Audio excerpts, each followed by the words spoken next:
आदरणीय मंच, उपस्थित श्रोतागण, बड़े श्रद्धेय और आदरणीय सज्जन यहाँ विराजमान हैं, उनको सबको मेरा प्रणाम। अपनी बात शुरू करूँ हर्षित की इस पुस्तक के बारे में, उसके पहले मेरी एक परंपरा है, मैं मंत्र वाचन करता हूँ। तो आपसे 1 मिनट की इजाज़त चाहता हूँ।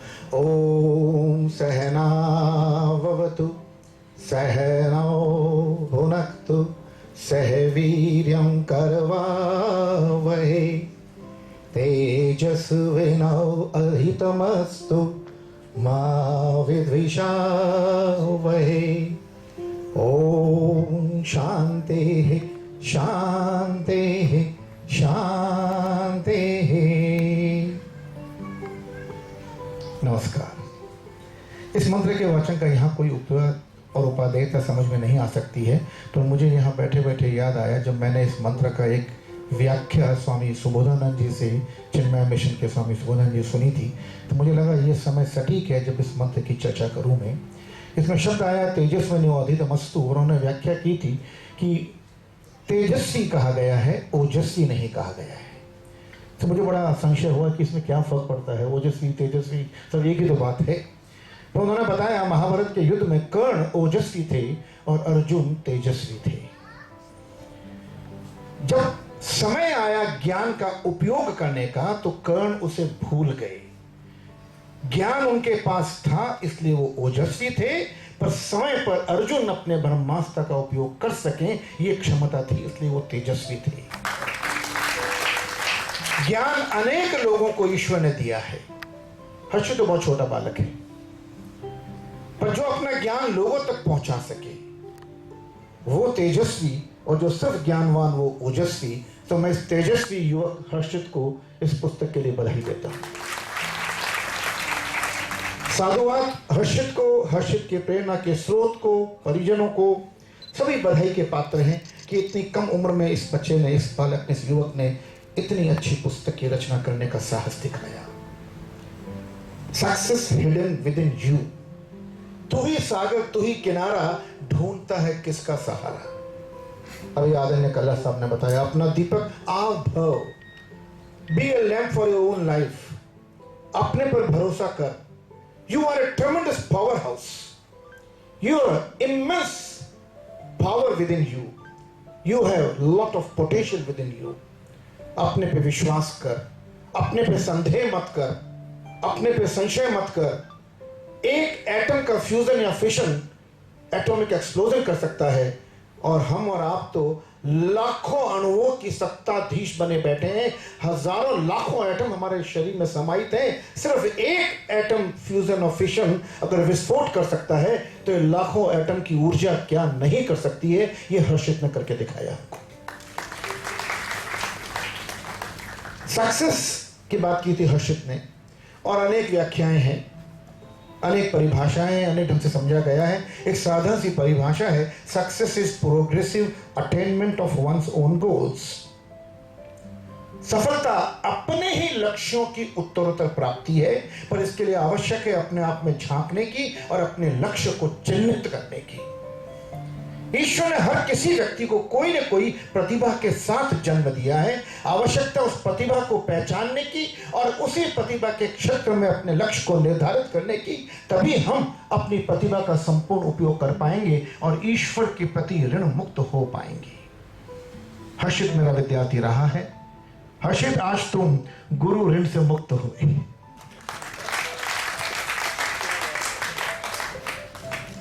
इनकी किताब का पहला अध्याय मुझे मेरी दादी की बात की याद दिलाता है, जो कहती थी जीवन एक बही खाता है और जमा नामे होते रहते हैं इसके अंदर। और इनका पहला अध्याय है डेबिट गिव्स क्रेडिट। हम सब जानते हैं डेबिट मतलब क्या, और हर्षित ने भी लिखा है कि जब अकाउंट से कुछ डेबिट होता है तो अकाउंट कम हो जाता है। पर इस अध्याय में हर्षित लिखते हैं, imagine that if you spend from your account and money increases in your account। और हर्षित कहते हैं इट इज पॉसिबल।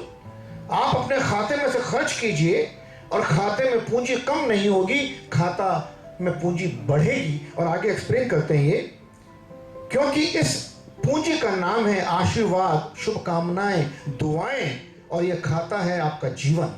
इस जीवन में जितनी दुआएं आप औरों को देंगे, जितनी शुभकामनाएं औरों के लिए प्रेषित करेंगे, जितना आशीर्वाद लोगों को देंगे, उतना ही आपका जीवन आशीर्वाद, शुभकामनाओं और दुआओं से भर जाएगा। ये इनका पहला अध्याय है। Life is your account and blessing is your money. More debit gives you more credit. किसी भी कॉमर्स संस्थान में ऐसा नहीं होता। आदरणीय अशोक बोहरा जी, आपकी कॉमर्स यहाँ कुछ और हो गई है। इस जीवन के खाते में आप देते जाइए, लुटाते जाइए और समृद्ध बनते जाइए। ये हर्षित कह रहे हैं अपने पहले ही अध्याय में। इनके अध्याय 4 में मुझे एक पुरानी कहावत याद आती है, हिम्मत मददा मदद खुदा।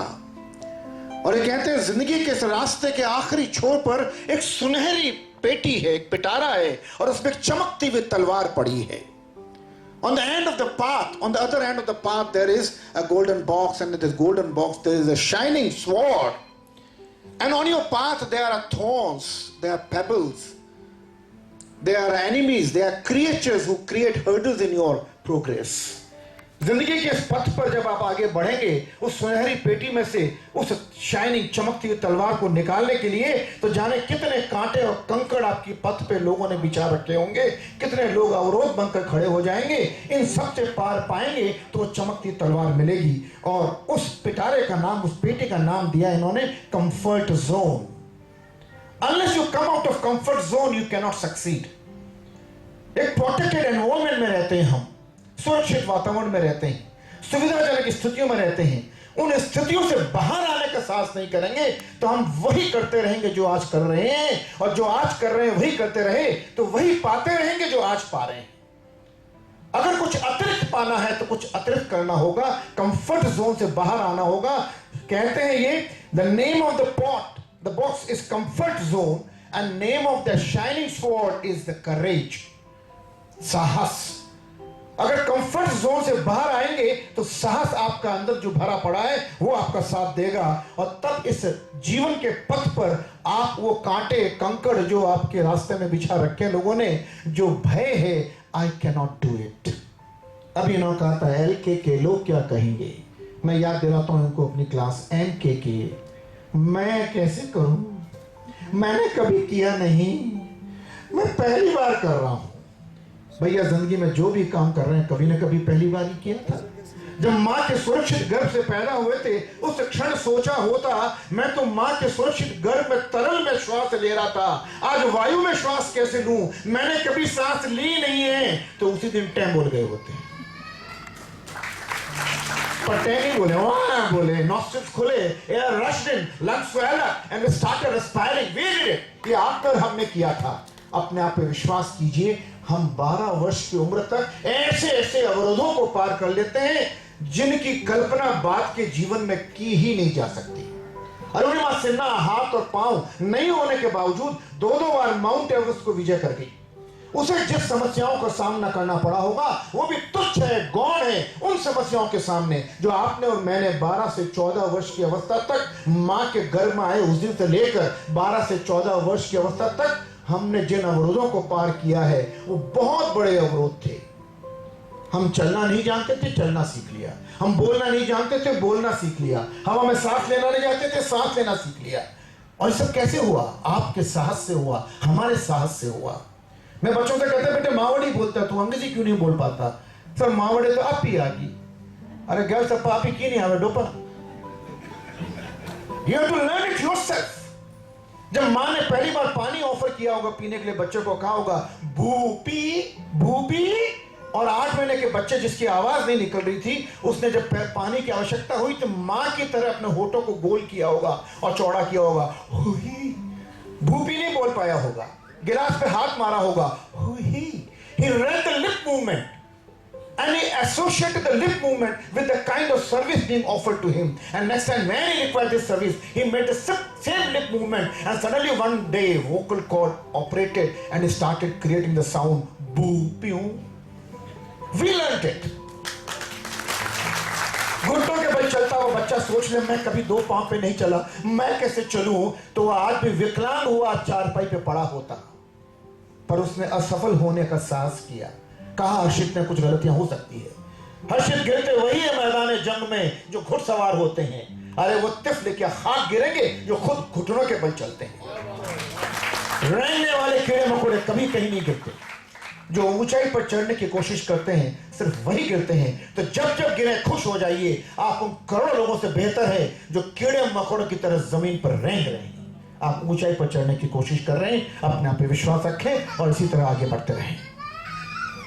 इन्होंने एक अध्याय में लिखा है, 6वां अध्याय इनका, द मिरेकलस लॉन्चर। आपकी जिंदगी का रॉकेट तैयार है बूस्ट होने के लिए, ऑर्बिट पे जाने के लिए और वहां स्टैब्लिश होने के लिए, लेकिन आपकी स्पीड बढ़ती जा रही है, बढ़ती जा रही है, बढ़ती जा रही है। पर एक एस्केप लिमिट होती है, एस्केप स्पीड होती है। जब तक वो स्पीड नहीं पकड़ेंगे तब तक ग्रेविटी से बाहर नहीं जाएंगे।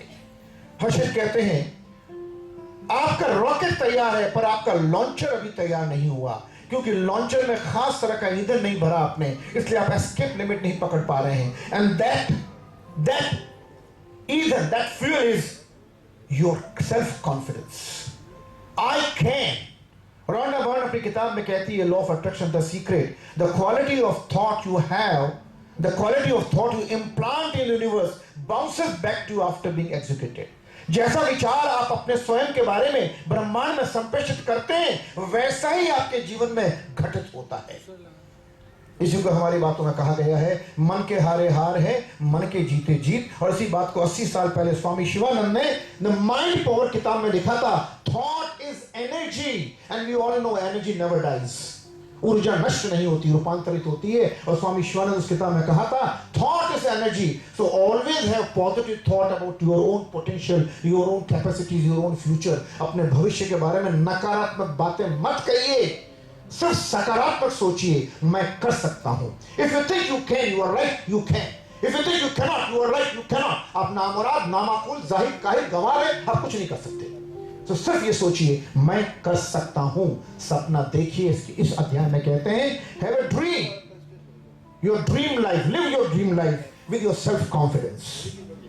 इनके अगले अध्याय में ये कहते हैं, अगर आध्यात्मिक टच देते हैं यहां पर, डोंट एक्सपेक्ट, ओनली एक्सेप्ट। स्वीकार करें। इन्होंने एक बहुत अच्छा उदाहरण दिया है। ये लिखते हैं, you all know that anything in excess can lead to problems. अति सर्वत्र वजह, अति चीज हमेशा खराब। We all know we have acid in our body, in our stomach. पेट में हमारे तेजाब है, पर excess of acid is acidity.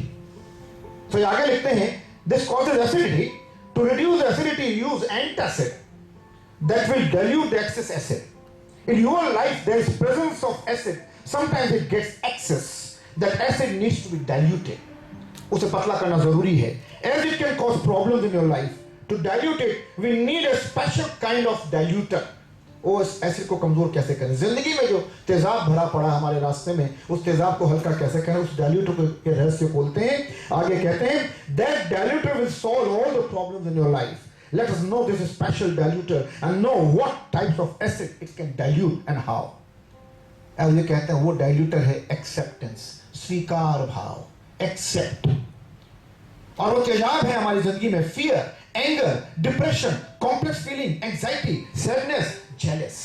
जितने नकारात्मक भाव हैं और नकारात्मक विचार हैं, वो सब हमारी जिंदगी का जहर है, तेजाब है, और उसको कम किया जा सकता है। एक ही एंटीवेनम वैक्सीन है इनके पास, और वो वैक्सीन है इनका एक्सेप्टेंस, स्वीकार भाव। प्रसाद है, ईश्वर जो देता है वो प्रसाद है। वो गुजरा है तो ये भी गुजरेगा। त्रासदायक स्थिति में ये भरोसा होना चाहिए कि अगर वो समय गुजरा है तो ये समय भी गुजरेगा। भागवत महात्म्य में एक जगह कहा गया है, ईश्वर जो देता है उसे अगर प्रसाद रूप में स्वीकार किया तो जीवन सहज हो जाएगा। हम सिर्फ जिस बात से हमें खुशी मिलती है उसे तो मानते हैं ईश्वर का प्रसाद, और जिससे खुशी नहीं मिलता सोचते हैं ईश्वर ने ये क्यों किया हमारे साथ। जरा सा सोचने का नजरिया बदल दें, हर्ष की बात मान लें। हर ईश्वर का दिया हुआ चीज प्रसाद है, और प्रसाद को सिर्फ ग्रहण किया जाता है, संशय और प्रश्न नहीं किया जाता। ये मीठा है या कड़वा नहीं सोचा जाता। अगर प्रसाद के रूप में स्वीकार किया जाएगा तो प्रसाद अपना प्रभाव दिखाएगा। Let us accept, don't expect. This is what it says. नैष्कर्म्य, यही महात्म्य में शब्द काम आया है, नैष्कर्म्य। कर्म शून्य हो जाइए। कर्महीन नहीं कहा, कर्म शून्य हो जाइए। कर्तृत्व और भोक्तृत्व का भाव हटा दीजिए। मैं कर रहा हूं ये मत सोचिए, मेरे द्वारा किया जा रहा है, सिर्फ ये सोचिए। It is happening. The feeling of doer has to be avoided. The feeling of happening has to be accepted. It is happening through me. and it is happening for somebody, मैं तो सिर्फ माध्यम मात्र हूँ, करता कोई और है। जब ये भाव मन में आएगा तब एक्सेप्टेंस आएगी। So हर्षित कहते हैं accept whatever comes into your life and go ahead, स्वीकार कीजिए।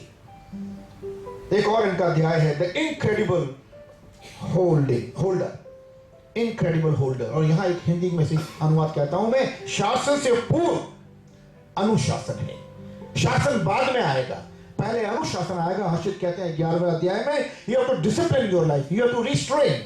Concentration plays very important role in games, especially a game when a person walks on the rope.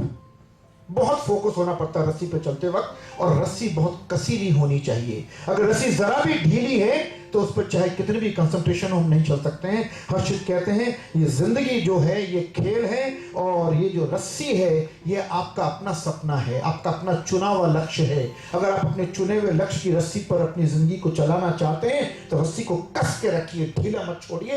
And कसना है डिसिप्लिन, रिस्ट्रेन।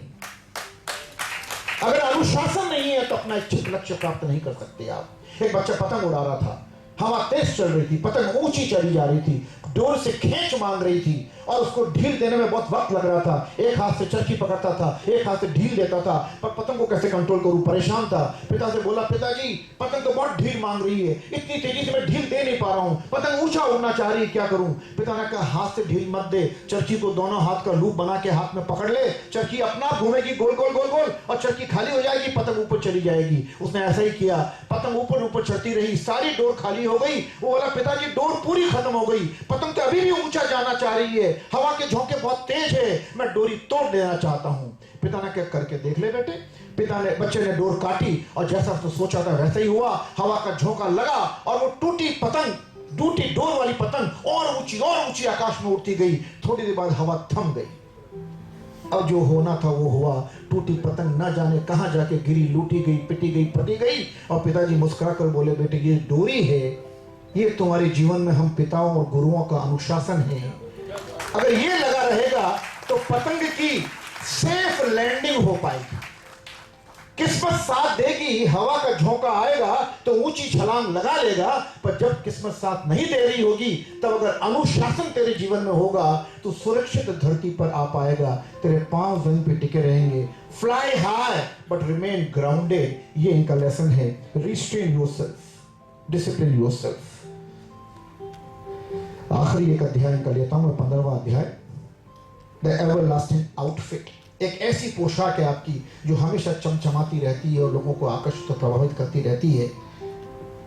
व्यक्तित्व की परिभाषा में जो विदेशी परिभाषाएं हैं वो अधिकतर बाह्य व्यक्तित्व की बात करते हैं, क्योंकि व्यक्तित्व का अंग्रेजी शब्द है पर्सनैलिटी, और पर्सनैलिटी निकला है शब्द पर्सोना से, और पर्सोना का मतलब है मास्क। इसलिए वेस्ट की सारी फिलोसफीज कहती हैं personality is what attracts others in you. The external qualities and characteristics that you have and that are visible to people make you personality in the eye of others. That is perception. पर हमारे यहाँ मुखौटा या आवरण शब्द नहीं है, हमारे यहाँ शब्द है व्यक्तित्व, व्यक्ति का तत्व, और ये है भीतर की बात, जो है सक्सेस हिडन विदिन। व्यक्तित्व भीतर की बात है, बाहर की बात नहीं है। इस बात को एम्फसाइज करते हुए हर्षित कहते हैं, Don't pretend to be what you are not. तू जैसा है वैसा ही दिख, और साहित्य में कहूं तू जैसा लिखता है वैसा दिख। ये कहते हैं when we have festivals, त्योहार के दिन आते हैं, दिवाली वगैरह आते हैं तो नई नई पोशाकें खरीदी जाती हैं। ये लिखते हैं on festivals we all buy and wear different outfits to look great and attractive. But as the festival ends, we switch to our daily routine and usual outfits. नई पोशाक रख देते हैं अगले त्योहार के लिए और अपनी सामान्य पोशाक पहन लेते हैं। Now those usual outfits जो हम रोजाना पहनते हैं are not so attractive. त्योहार के दिन तो आकर्षक पोशाक पहनते हैं, शादी ब्याह में आकर्षक पहनते हैं, बाकी समय सामान्य पहनते हैं। लेकिन ये कहते हैं कि ऐसा आउटफिट, एक ऐसी पोशाक है, but there is one outfit which is different from all other outfits and its popularity and uniqueness last forever. अमिट है, अमर है उस पोशाक का आकर्षण। और वो पोशाक क्या है, आगे कहते हैं, and best thing in that outfit is you can wear it every day and still you look different. And name of that everlasting outfit कहते हैं हर्षित is simplicity. Simplicity, the power of simplicity. ये एक आखिरी अध्याय है और मैं सबसे ज्यादा प्रशंसा इनकी इसी अध्याय करता हूं। अपने आप को आवरण से ढकने की जरूरत नहीं है, अपने आप को दिखाने की जरूरत नहीं है। You don't have to exhibit, you don't have to even inhibit, you only have to present yourself. Don't inhibit your qualities, don't exhibit your qualities. अपने गुणों का संकुचन मत कीजिए, अपने गुणों का प्रदर्शन भी मत कीजिए, गुणों को स्वतः प्रस्तुत होने दीजिए। सिर्फ सिंप्लिसिटी को अपना लीजिए, सादगी को अपना लीजिए, तो आपके जीवन से सारा he says the hurdle in your life is the confusion, the ego, and confusion and ego goes away when you adopt simplicity in your life. So power of simplicity has no end. ये कहते हैं simplicity is that outfit that lasts forever. Your simplicity can never get outdated. It will always make you unique, attractive, and most beautiful person. Nothing in this world can be compared with your simplicity. So always be as simple as you can, because simplicity is the most powerful tool of life. Beauty of simplicity. आखिरी अध्याय के बाद इन्होंने काव्य रचना करी है अंग्रेजी में, बहुत बढ़िया। और इनकी ये कविता है ब्यूटी ऑफ सिंप्लिसिटी अध्याय से जुड़ी हुई। ओ शाइनी सन, ध्यान से सुनिए पंक्ति, कैसे इन्होंने प्रकृति में सादगी को चुना है और ढूंढा है। O shiny sun, what makes you so shiny? O powerful sun, what makes you so powerful? Is that your simplicity? Oh fantastic moon, what makes you look so fantastic? Oh beautiful moon, what makes you so beautiful? Is that your simplicity? Oh charming star, what makes you so charming? Oh wonderful star, what makes you so wonderful? Is that your simplicity? Oh Lord, bestow upon me the simplicity. आप सबने धीरज के साथ मुझे सुना और हर्षित की पुस्तक से कुछ अंश लेकर उसकी चर्चा करने का इस मंच ने मुझे अपनी उपस्थिति में ये गरिमामय अवसर दिया। इसके लिए मैं बहुत सौभाग्यशाली हूँ। आप सभी का और मंच का और प्रिय बसंत का धन्यवाद ज्ञापित करता हूँ। Thank you. बहुत बहुत धन्यवाद।